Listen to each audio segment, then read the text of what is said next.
Chris Godinez, licensed professional counselor, also the host of We Need to Talk on every Sunday at noon, and then I post those up to Facebook. This video is for informational and educational purposes only. The views and opinions stated herein are mine and mine alone. They do not represent the ACA, the APA, or any other therapist for that matter. Boom, shakalaka done. I would like to thank my sponsor, BetterHelp, BetterHelp, BetterHelp.com/Chris Godinez. They're an online therapy company. They are international. So if you are anywhere in the world and you're having a hard time getting into a therapist, please go to BetterHelp.com/Chris Godinez, fill out some questions, and they will set you up with a therapist here in the United States of America. If you are here in the United States of America and you do not like your therapist, go to BetterHelp.com/Chris Godinez, fill out some questions, and they will put you with a licensed professional therapist, either master's level or PhD level, in your state. And the thing I love about BetterHelp.com/Chris Godinez is they are very, very, very affordable. So this is really good. I'm getting a lot of good feedback. People are telling me they like their therapist, they enjoy their therapist, they enjoy being able to talk to them when they need, etc., etc. So thank you, BetterHelp.com/Chris Godinez. Okay, let's dive into the questions. Okay. As a mom of 2 teenage daughters, can you do a show on the prevalence of narcissistic grown men preying on underage girls, i.e. the sex trade that's going on? Okay. I don't know if I want to do a whole show on that, but at some point I can do one addressing the sex addiction that many, if not all, narcissists do have. It's weird how many of them have got sex addiction and how many of them are pedophiles. A lot of them are pedophiles. They like underage girls, they like underage boys, they're addicted to sex, etc., etc., etc. So I can do one on the addictions. I want to broaden that a little bit because they are addicted to more than just sex. There's other things that they are addicted to. So I can do that in the future. You'll have to give me about a month or two because I've already got my shows planned out. So yeah, I can actually do that. But in the meanwhile, let me just say, narcissists generally have an addiction of some sort. They are usually addicted to sex, drugs, alcohol, video games, exercise, et cetera, et cetera, et cetera. They are very, what's the word I'm looking for? In this area, Phoenix is huge for human trafficking, and it is really important not to let your kids go to the mall by themselves, because the malls are basically where they look for, people to kidnap, etc., etc. So yes, there is a huge problem. Yes, most of those people are personality disordered in some way, shape, or form. You cannot do that to another human being and not have some sort of disorder going on. So yeah, and they're dangerous. So talk to your kids, male and female. It's like everybody thinks that sex trafficking is all about the females, but it's about the boys too. So talk to your kids about safety, talk to your kids about stranger danger, talk to your kids about online stuff, because one of the ways that they get the kids is they befriend them online and then have them meet them at a mall or, some public place, and then they take off with them. So yeah, that definitely needs to be talked about, but give me a few months. So there is that. Okay, my ex went on a smear campaign when I broke up with them. They are accusing me of all sorts of outrageous things that never occurred. What do I do? They are also making false allegations to the court and to the police. Well, if they're making false allegations to the court and the police, that's a legal issue. You want to talk to an attorney and you want to get this taken care of, because if they're perjuring themselves to the courts and if they're lying to the police, that's grounds for getting arrested. So you want to definitely talk to an attorney and see what you can do. This is where a restraining order would come in handy. And remember, they can make all the allegations they want. If there's no evidence to back that up, you are now dealing with slander or defamation of character. And if that's the case, you get an attorney involved and you go balls to the walls and you don't put up with it. Absolutely. So there is that. Okay, I think that takes care of those questions that I got. And the other thing with a smear campaign, it is intentional. It is absolutely intentional. It is intended to cause harm, hurt, distress, fear, all sorts of stuff. And the intent is to get you riled up because they want to continue the drama triangle. So when somebody's doing a smear campaign and they're lying about you and they're making all of these accusations to the court, to the police, you got them. Get to an attorney, file a harassment lawsuit and, a slander lawsuit, a defamation of character lawsuit, whatever you need to, and get that handled. You also want to look at order of protection. So there that is. So yeah, I mean, they can say whatever they want to, but if they're going to make statements to the court or to the police, they better have evidence to back it up. Otherwise, it's perjury. They're lying to the police. They're filing false reports. That can get them into legal trouble. So let them get into legal trouble. Okay, how do communal narcissists versus somatic narcissists act? Well, all narcissists act very, very similarly. So, somatic narcissists are all about appearances. So they're about the perfect hair, the perfect face, the perfect body, perfect, have to wear the best clothes, have to look the best, have to, everything's the best of the best of the best. So they're very appearances. Somatic are very appearances concerned. Communal narcissists are power and control. Now, all narcissists are power and control concerned. However, communal narcissists are the ones that, how do I put it? They want to control a large group of people. So they're like cult leaders. They're like Jim Jones. They're like, these cult leaders that have a huge following. They're like, some people on YouTube are cult leaders too. You got to be careful. So they need a huge following to feed that ego. And they usually hide behind some sort of religious motif or religious belief or religious figure, and they claim to speak for that religious figure and that they are the way and the light and they are the only ones that have the answer to all your problems. You just have to give them all your money.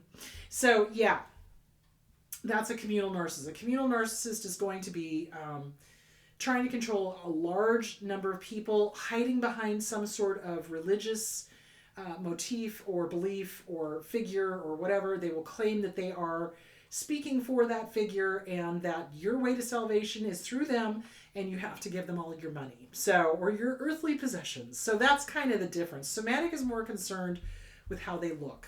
How do I look? How do I look? How do I look? So that's that. I hope that answered that question. Can you talk more about the trauma response of not asking for help? Okay.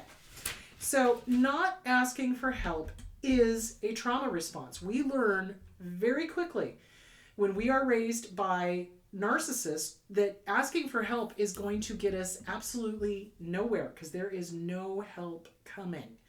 And so once we realize as a little kid there's no help coming, we stop asking for help because we realize there's no help coming. Mom's not going to help us. Dad's not going to help us. Brothers and sisters can't help us.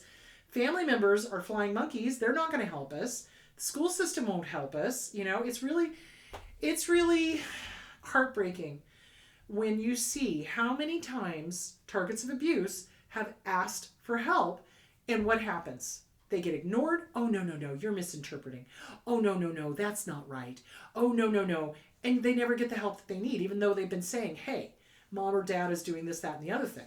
So there's no help coming. And so we learn very quickly, fine, I'm not going to ask for help. I'm doing my own damn self. And that's what we do because we've learned quite early on that there is no help coming.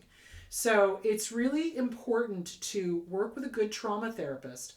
Get to the root of that. Get the Inner Child Workbook, either by Catherine Taylor or the one by Lucia Cappuccioni, because those will work on that inner child that asked for help and never got it.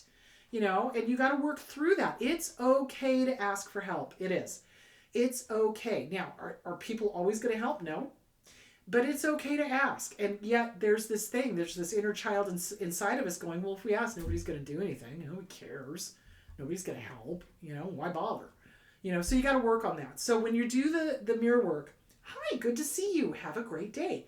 You know what? It's okay to ask for help. It's okay. It's okay.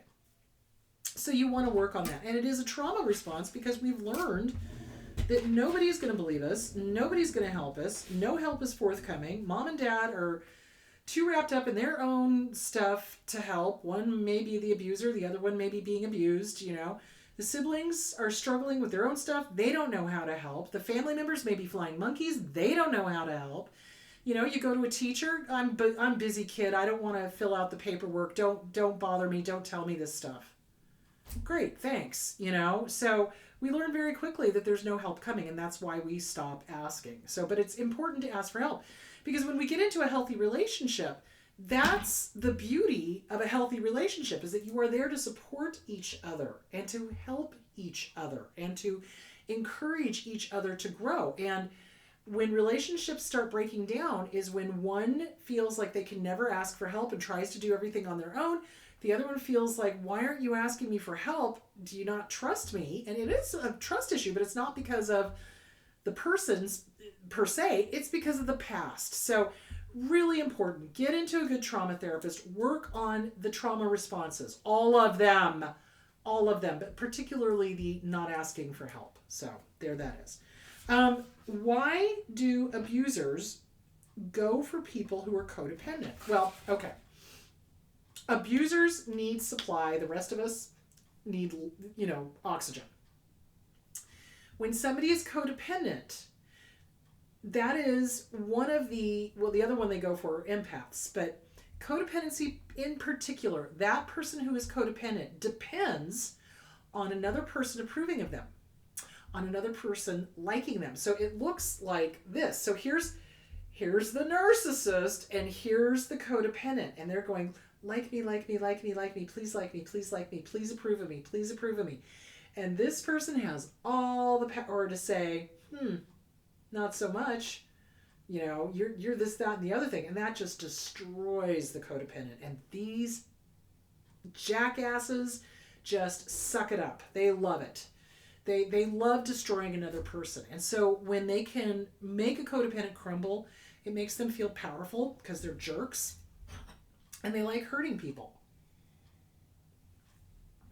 And remember, a lot of them are sadistic. So a lot of dark triads, in particular, go for codependents and empaths because they like inflicting the pain. And they enjoy watching somebody who loves, like really feels, they really enjoy making that person hurt because they're angry that they don't feel the way the rest of us feel. So that is why they go for empaths, and in particular, people who are codependent, because they give this beautiful sob story. Oh, I had a hard childhood. Oh, all of this was happening. Oh, poor me, poor me, poor me. And of course, the codependent goes, here, I'll help you, I'll help you, I'll help you, I'll help you, I'll help you, supply, supply, supply. So that's why they do that. Okay, hope that answered that question. Oh, I keep getting into abusive relationships, even though that is not what I want. What am I doing wrong? Okay. Take a deep breath. When targets leave an abusive relationship, the number one and biggest mistake that they make is immediately diving into another relationship that then turns out to be toxic or abusive or harmful or hurtful or whatever. And the reason why is because the inner child does not like being alone. But what the inner child does not understand is that in order to heal, you must be alone to heal. Once you are working on yourself and really loving yourself, not fake loving yourself, not, oh yeah, I'll do the mirror work some other time. Oh yeah, no, I like myself, I'm good. Really? But are you really? So once you are really working on you, once you are working on CPTSD from Surviving to Thriving by Pete Walker, once you are doing the Inner Child Workbook by Schiraldi, once you are doing The Disease to Please by Harriet Breaker, You Are a Badass, Jen Sincero, Drama of the Gifted Child by, I can't think of the name. All of these books, all the things. Once you are doing all the things, the Inner Child Workbook, Lucia Cappuccioni or Catherine Taylor. Once you're doing all the things and you're working on all of that and you know who you are rock solid, like sun comes up in the east, sets in the west. Do you see where I'm going with that? It's like you are not ready to date somebody because your picker is broken. So what ends up happening is we have a family of origin. Here's the family of origin. Here's the original wound. Here's mom, dad, siblings, grandparents, whatever.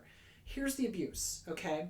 We get damaged. That child gets damaged. And at whatever age that damage happens, that inner child is the one that wants to fix this relationship. So what the inner child does is it looks outside of ourselves and goes, oh, look, somebody who kind of sort of reminds me of my abuser or the person I had the hardest time with in my family. I know if I can make them love me, I prove these guys wrong. Half of a doo-doo sandwich, half of a doo-doo sandwich. Total doo-doo sandwich. It never works. But the inner child continually goes out and picks the same type over and over and over and over until the inner child gets worked on, until the self-esteem gets worked on, until the boundaries get worked on, until the original wound gets worked on. CPTSD from Surviving to Thriving, Pete Walker.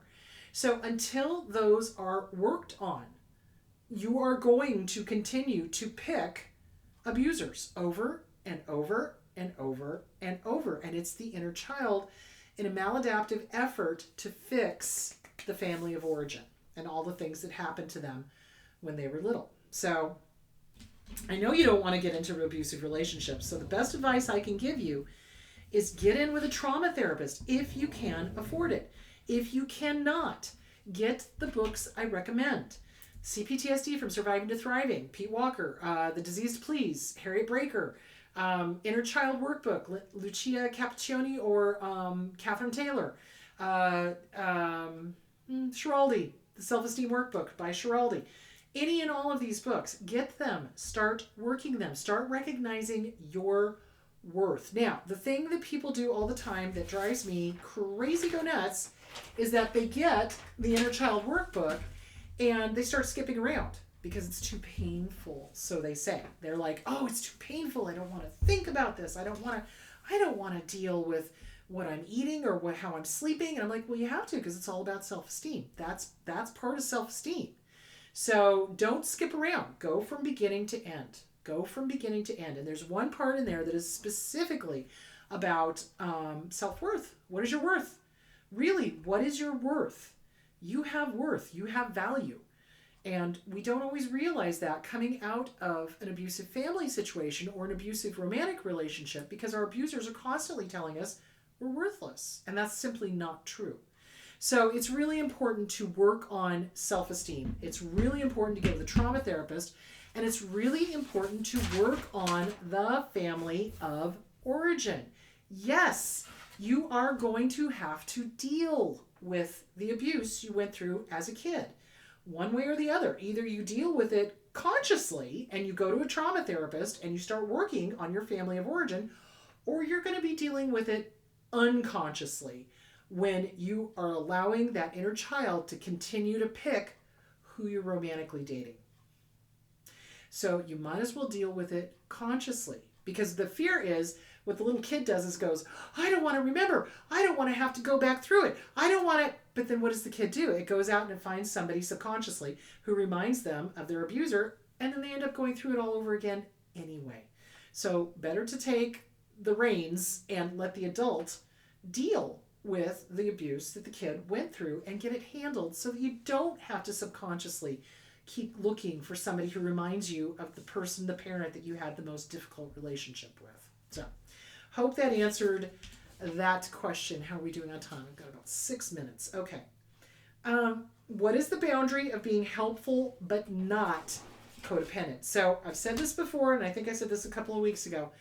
So, codependency, you know it's codependency when you are basing your whole worth on whether or not this other person is okay. Because the reality is you are okay whether that person is okay or not. So when you're like, no, they have to be okay. If they are not okay, I am not okay. Good evening and welcome to codependency. Yeah, that's how you know it's codependent. The other thing is that you're giving and giving and giving and giving and giving and giving and giving and giving and giving and giving and giving and giving and giving and giving and giving, and then you keel over. So that's what codependents do. They give until it hurts and beyond. They also give because they're terrified that the other person's not going to be okay. If you're in a relationship with a narcissist, that narcissist is never going to be okay, ever. And if they're a covert narcissist and they're all into being a victim, they are really never going to be okay. And you are going to spend the rest of your life giving them everything, giving them everything, giving them everything, and that'll soothe them for a small amount of time, and then boom, it's back to not being good enough. So, yeah, that's the difference between normal helping is you help somebody, and if they take the advice, great. If they don't, great. If they flourish, great. If they don't, great. You've done your part.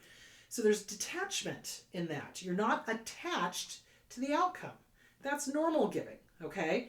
You're also not giving to the point where you're keeling over. You know your limits, and you're able to go, hey, no, I cannot help you go move your furniture. I don't have the time. I'm sorry, or even not, I'm sorry. I just don't have the time, and you're able to say no and draw a boundary. But with a codependent, there's that fear of saying no because we're terrified that the other person is going to reject us, get angry, there's a confrontation, whatever. So a healthy, normal person is able to go, yeah, they may be angry, they may reject us, they might try to confront us, but no means no, period. And there it is. So a wall of no. That's my favorite thing. That's a boundary, a wall of no. So that is the difference between being helpful and being codependent. Codependents, their well-being depends on the other person being okay. So there is that. Is BPD the same as codependency? No. Borderline personality disorder is not the same as codependency. So borderline personality disorder is a personality disorder. Codependency is a belief system that you are not okay unless they are okay. And that can be changed. Borderline can be changed if you catch it in the early stages where it is the quiet borderline. So they internalize their stuff, they take it out on themselves, they may do suicidal gestures, suicidal behaviors, etc. As they start sliding down the spectrum into malignancy, into the witch and the queen. So remember, there's the quiet borderlines, the hermits, the waif, the hermit, the queen, and the witch. So the quiet ones take it out, the waif ones take it out on themselves. The hermits are kind of akin to the covert narcissist, so the victim, that whole thing. The queen is the controller, manipulator, chessboard, and they have to control everybody and everyone. And then the witch is a sadist, and they enjoy inflicting their screaming rages on whoever will allow it. So so codependency and borderline are two very, very different things. Can a borderline be codependent? Yes, absolutely. Because they have a not stable sense of self, and they do very much need other people's approval, but that in and of itself is not totally codependent. So that is an aspect of that particular disorder.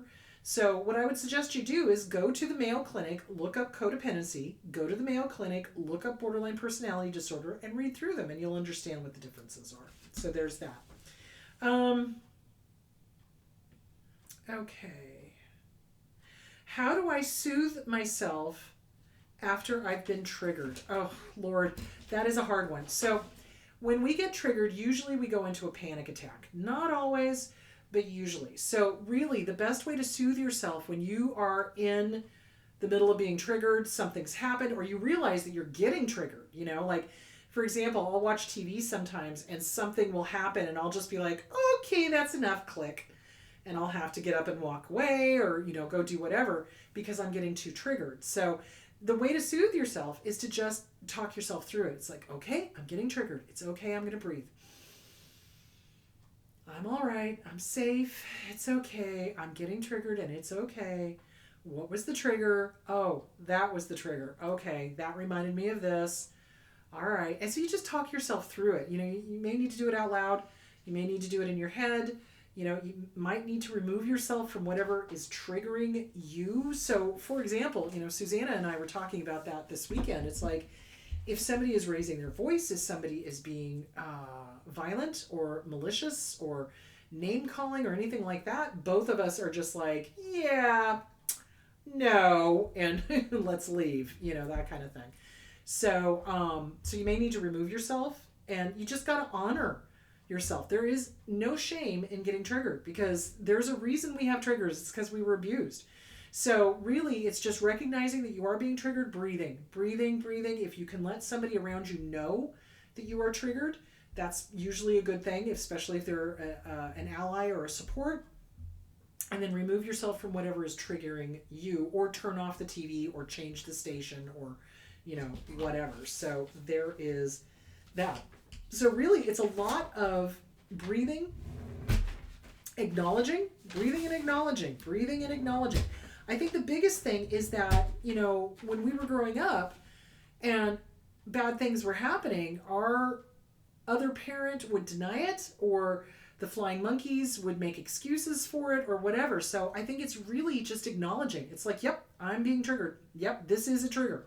Yep, this is happening. And that's one way to bring your power back, is because you own it, and you're not denying it, and you're not making excuses, and you're just being like, yep, I am triggered, and now I am going to breathe, and I'm going to remove myself from the situation.